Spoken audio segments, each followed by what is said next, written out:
Hi everyone, my name is Micah McLean and I'm the creator of the Micah McLean Talks YouTube channel. I'd like to say a big thank you to my subscriber base for supporting me this year. It has been a really challenging year, but to have achieved so much throughout the course of the last 7 months has been really insightful and inspirational for me. To reflect upon everything that I've done this year and to give you an opportunity to hear key points from some of the interviews that I've done, I've created a playlist featuring the likes of Levi Roots, Bernice King, Steve Baker, Sir Desmond Swain, and a number of other guests. I hope that you will be impacted by the playlist and you'll ultimately enjoy it. Please remember to like, share, subscribe and comment. This will help me to continue to build up the channel. Throughout 2022, I will be far more consistent with my uploads and there'll be a lot more content that is coming. I've got an interview coming out next week with a journalist from Channel 4, so please just stay up to date with all of the podcasts that I'm doing. And yeah, I just hope that you enjoy it. Thank you for your support, and I hope that you will continue to enjoy this journey and you'll grow with me as I press towards the goal of building this channel. So thank you. I'm also particularly inspired about you is your work in the COVID recovery group. Well, thank you. You've really helped so many people that feel, rid of the pressures of lockdown, particularly in the case of mental health, which is affecting a lot of young people at the moment. Yes. So, with the current lockdown and everything that's happening, what do you think the long-term implications will be on the mental health of people? Well, I know it's terrible now. I was just looking at some reports here. According to Bupa research, 80% of teenagers have suffered of mental health symptoms since the first lockdown began in March. A survey of almost 400 psychiatrists carried out in June, 46% of psychiatrists said they'd seen a rise in workload involving emergency interventions. So I think the situation for people's mental health is extremely serious. Obviously, it's not right to be locked down at home, taken on its own. The question is whether it's proportionate to the disease, really. I'm not really qualified to opine on the long-term consequences.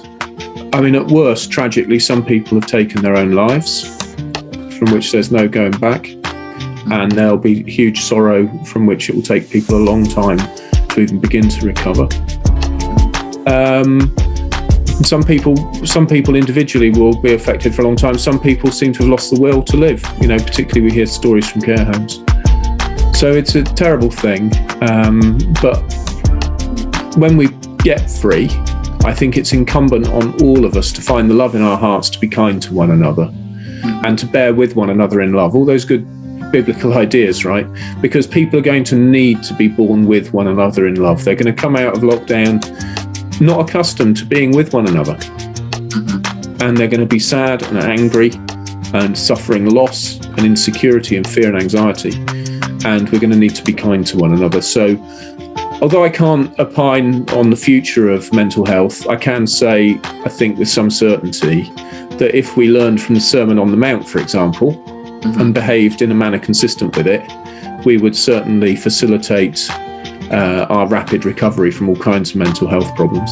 And I say that partly because, I can't remember, I haven't got the reference now, but I do remember reading something by a psychiatrist which praised the Sermon on the Mount as being a very good way to live. In 2006, you sold 4,000 bottles of reggae sauce at the Notting Hill Carnival. Yeah. How long did it take you to perfect the sauce?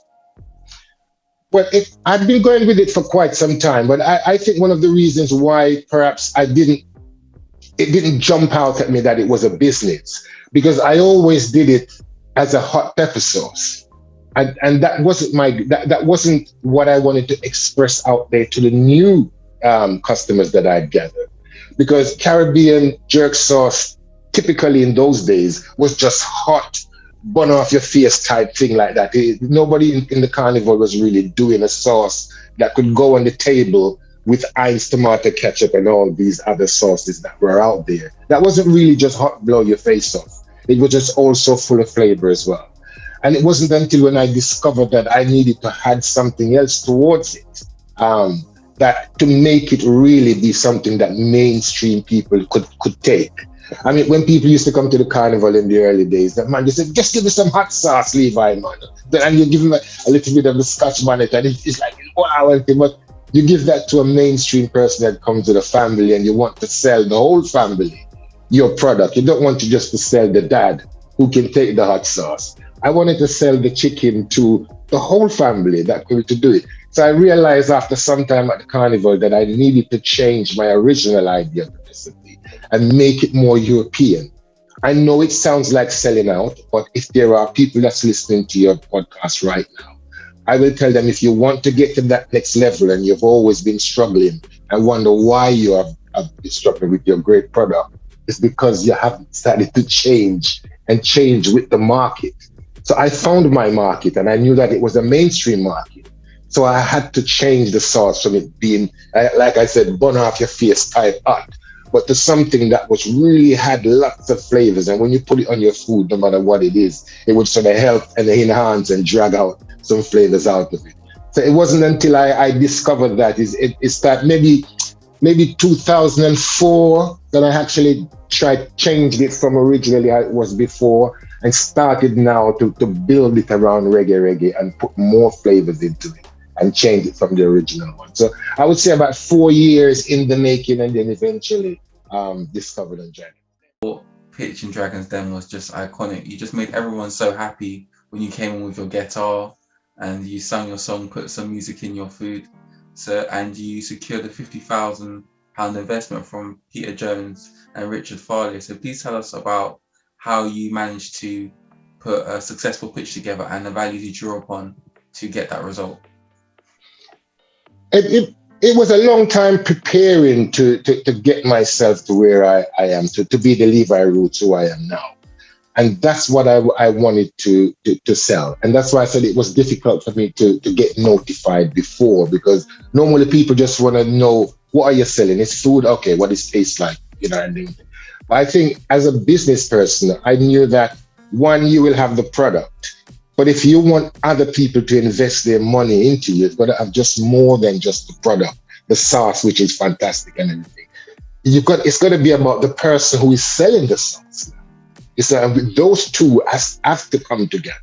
I knew I had a great sauce because, like I said, I'd selling it for many years at the carnival. I'd sold that 4,000 bottle that you mentioned the year before I was in Dragon's Den. So I knew that mainstream people had wanted this new type flavor that I created.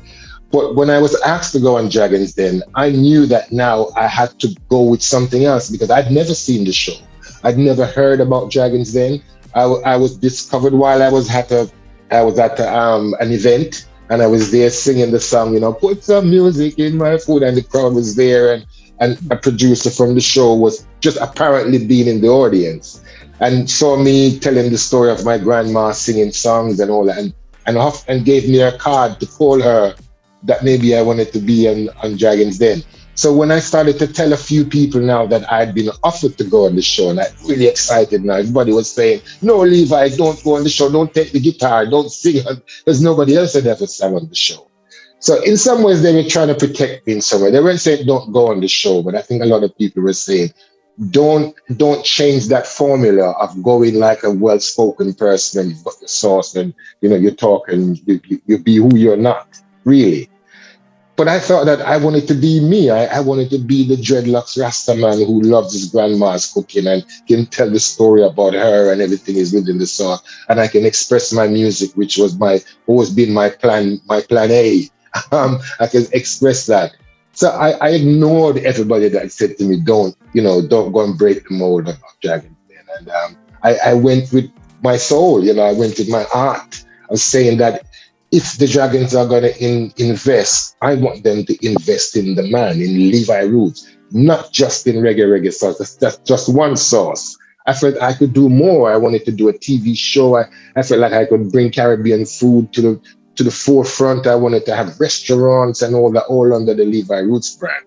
So I had to express who I was in entirety, and that's definitely with the guitar.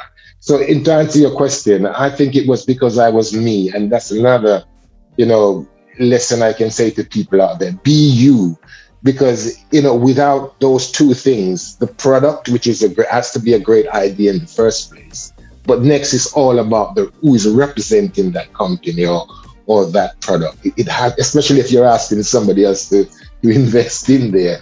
And I'm sure that, Peter Jones and Richard Farley will say that, even though they invested in the sauce, yes, because they tried it and it was great when they tried it on the show.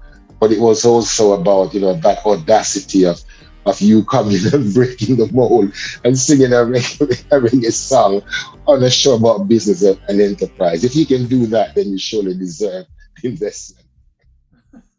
Was a phenomenal man. He's a legend in the UK. We read about him every Black History Month.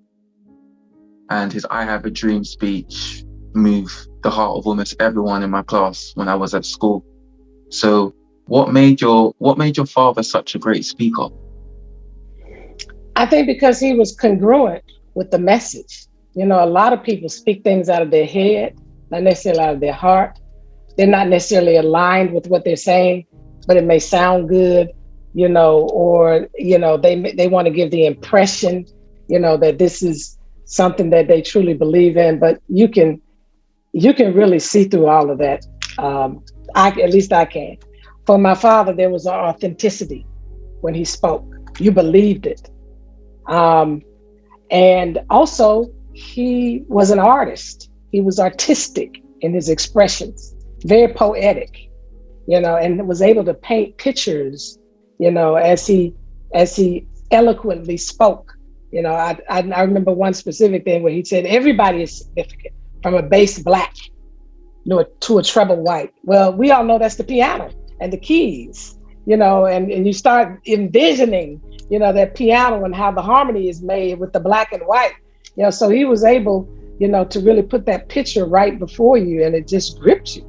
So, and obviously his voice was melodic. It was an instrument, and so unique. And so I think that's what captured. So all of those things together, I think, is what captured people's attention. Thank you so much for that. And following on from that, the Independent newspaper considers Martin Luther King's I Have a Dream speech to be the greatest oration of all time. Why do you think the speech had the impact that it did globally? Because it was universal. He talked out of the context of the issues that we were faced in the United States with the Black community in particular, but he used universal themes of justice and equality and togetherness and unity and freedom. And it doesn't matter what nation you're from.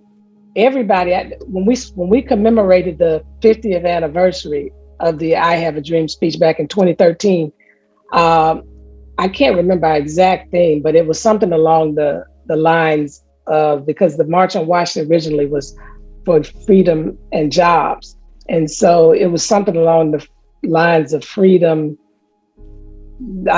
freedom something, just do it, a freedom, I can't remember. But what I recognized at that time is that there are three freedoms universally that people seek.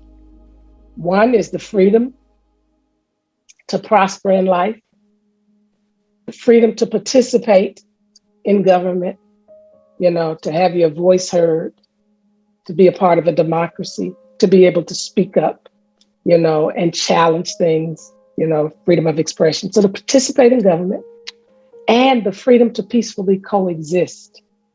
And I think Daddy spoke to all of that in the I Have a Dream speech. So it didn't matter that he was a citizen of the United States of America. It didn't matter. He talked about police brutality and Blacks not being able to find a resting place when they would travel along the highways of our nation. They couldn't, find a hotel or motel who would accept them.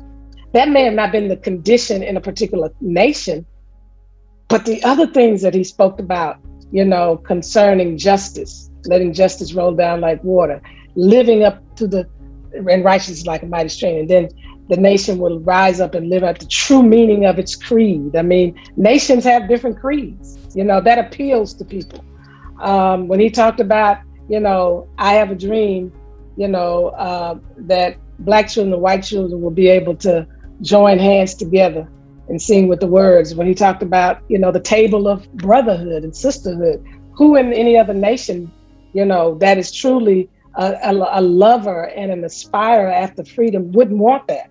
So I think that's what, he was able to do. He broke forth past the language of just his nation or our nation over here in the United States of America, or just our community as the black community. Back then they called us Negroes, and spoke to the universe. He spoke to humanity.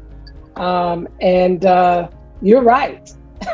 All over the world. I mean, people who I encounter from all over the world, they say, your father's speech, which is interesting. You say that independent newspapers say he's the greatest oration of all time.